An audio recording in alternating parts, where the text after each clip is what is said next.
Now, back to that Kevin Show with Kevin McCullough. If you're looking for some inspired listening, the Army of Normal Folks is a podcast I highly recommend. Everyday people making extraordinary differences where they live and in the lives that they are living, but doing so in a way that is significant. And Coach Bill Courtney is the host of that. There's a lot of components to your life: the broken home, the urban inner city, the lack of father figures in your life, at least from a family perspective.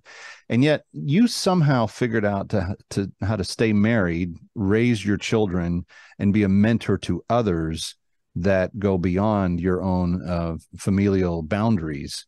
This is a message that's not being taught in a lot of places that are similar to inner city Memphis across the country. What do we have to do? For many years, I carried my fatherlessness around my shoulders, around my heart. And my wife once looked at me when I was about 35 and said, "Do you know you're a jerk every Christmas, Thanksgiving, and Father's Day?" And I'm like, "No, I'm not a jerk." So, yeah, you're. Thanks, dear. Yeah, thanks, hon. Thanks for helping me with all my trauma. She and I didn't really recognize it. And she said, "You know, I understand it's been tough on you, but you have now 4 beautiful children who worship the ground you walk on, and a wife who will be committed to you to the day you die. Don't you think it's time to quit being a victim by your past circumstances and start being a champion and a hero of what you've been blessed with?" And that is just so true. We all have trauma. We all have problems. Normal people have money problems, family problems, difficulties at work, sadness and loss. It's just what normal people suffer. And you can either choose to be a victim of those circumstances or a champion of the tenets and fundamentals that help you overcome them. And it was my wife who kind of looked at me and said, "Man up, figure it out. Understand that you're no different than everybody else. Your circumstances themselves may be different, but we all have sadness, and so for me, it was recognizing my blessings rather than capitulating on the losses and understanding that I'm no different than anybody else. That's where it changed for me. Well, and I would just like to take that and carbon copy it and export it to every inner city here in New York, Philadelphia, Chicago, Detroit, Baltimore, Portland. You go across the country and you see the same ravages of fatherlessness. And it's not just on, one fella's life in one household. We've raised a generation of boys that desperately need strong men to show them what strong manhood looks like. And I don't mean by strong manhood overbearing or in any way hostile or abusive. What I'm talking about is inner strength that reveals itself almost more in its restraint than ever in its application.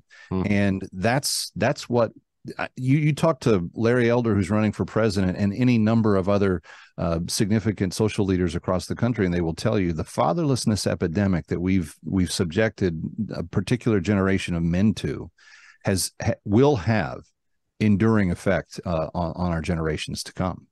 It will. We have to be very cautious, though, as we approach neighborhoods and parts of society that we are not familiar with, to not talk first, but listen first.